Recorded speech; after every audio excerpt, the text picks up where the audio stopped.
Hello my fellowship friends. In the second video of this Bounty Boat Diorama, I show you in detail how I created realistic rock formations using XPS insulation foam. I guide you through every step from rough shaping to texturing to detailing, giving the cliffs a natural look as it is on the rugged seashore of East Timor.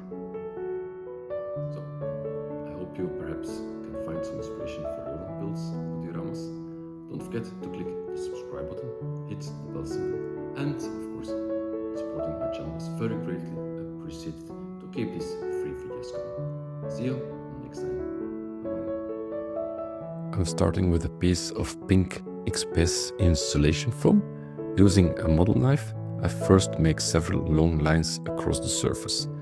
Then I will add randomly vertical cuts to create natural breaks in the foam. Next, I use my fingers to chip away at the surface, breaking off small chunks at a time. The cutted lines make this easier and help create a rugged, uneven texture. There is no exact method here, just keep working and pulling away until the foam begins to look like a rock. If I want more depth, I just go back in with the knife to carve extra lines and then continue ripping off more foam. The key just is variety. Sharp edges, cracks, random shapes all help make the rock face look natural. To avoid a too blocky rectangular look, I also tear away pieces along the edges. Any loose bits are brushed off with an old brush.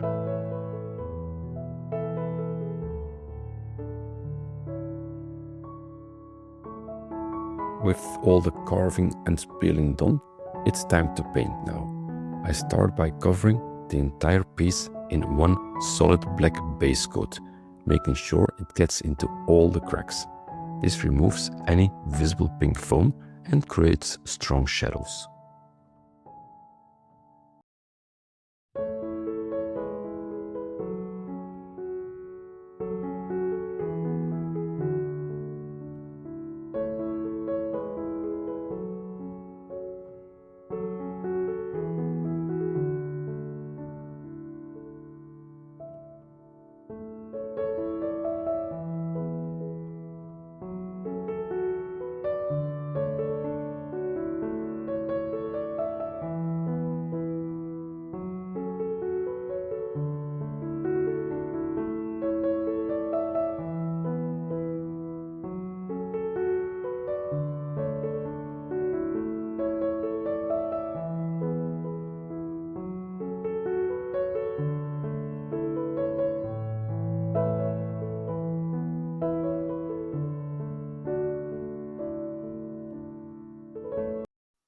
Now I use a crumpled ball of aluminium foil to press texture into the surface. This adds fine details and ties everything together into a realistic rock face.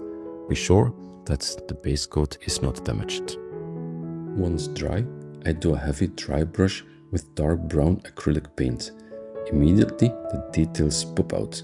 The black stays in the shadows, while the dark brown highlights the raised surfaces, giving depth and contrasts.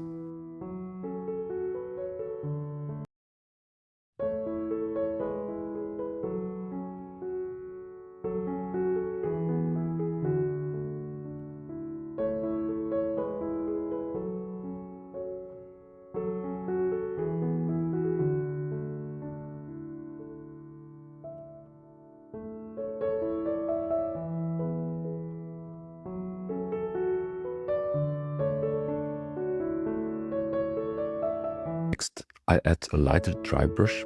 Actually, it is still a semi-wet brush with dark gray, a mix of dark and light gray paint. This layer should stay lighter than the first layer, so the deeper tones still show through. For the final highlight later on, I will use a very light gray or even white. This helps to bring out the sharp edges and gives the rock a truly realistic look. But go easy. Too much white can make the look unnatural.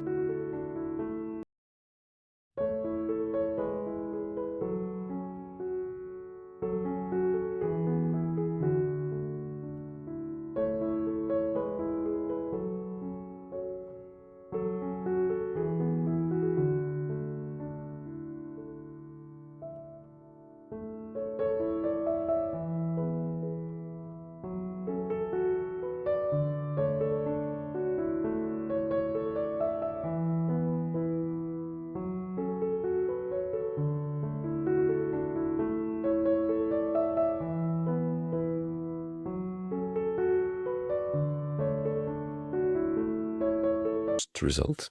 The rock was first painted black, then I added a semi-wet dry brush with dark brown to bring some earthy tones, and after that I started layering the greys, beginning with the dark grey base.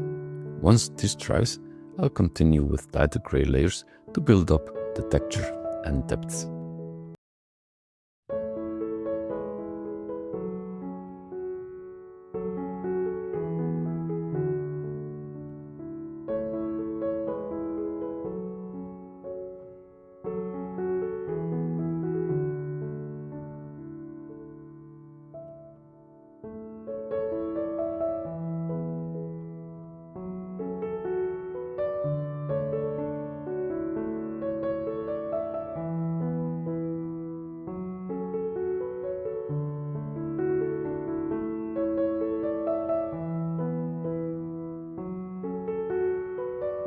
Stage, you could stop. The rock already looks very realistic, but I like to push it a little bit further, adding more natural color variation to make the rocks look truly realistic. For this step, I'm using mostly Vallejo paints and washes and one pigment from Green Stuff World. The paints are off-white, German beige and flat earth. The washes, I use a light rust, a dark rust and a black wash. For the pigments, I used burnt umber, titanium white from Green Stuff World and yellow ochre.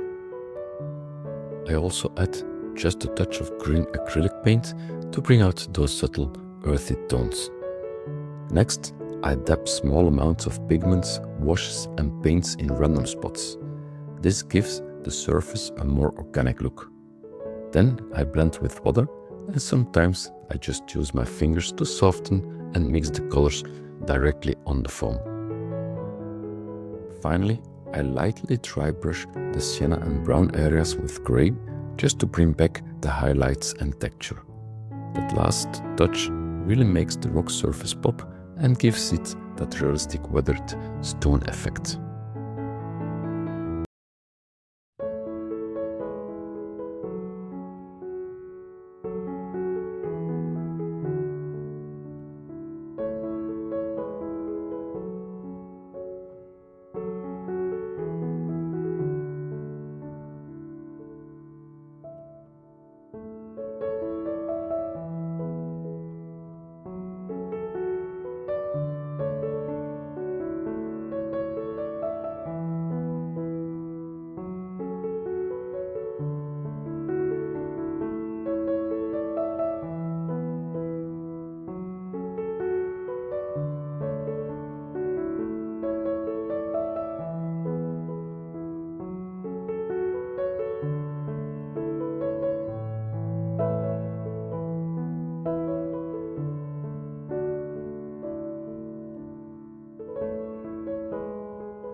For the final step, I add some algae and moss details to bring the scene to life.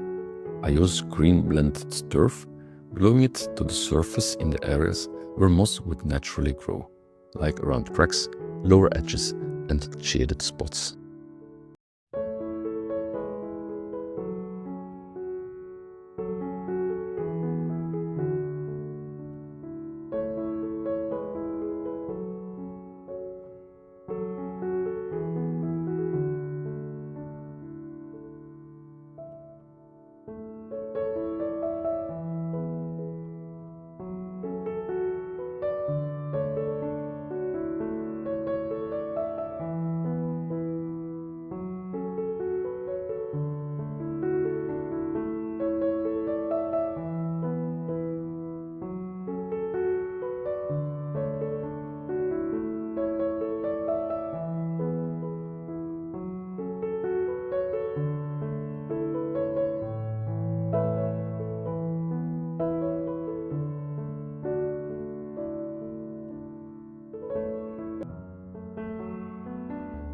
As a last touch, I place a few larger green elements, small model bushes, shrubs and bits of tree foliage to add variety and texture.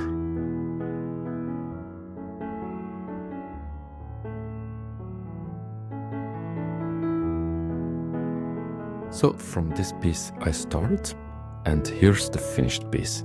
A realistic rock formation carved from XPS insulation foam and painted with layers of acrylics, pigments and washes, finished with moss and miniature greenery.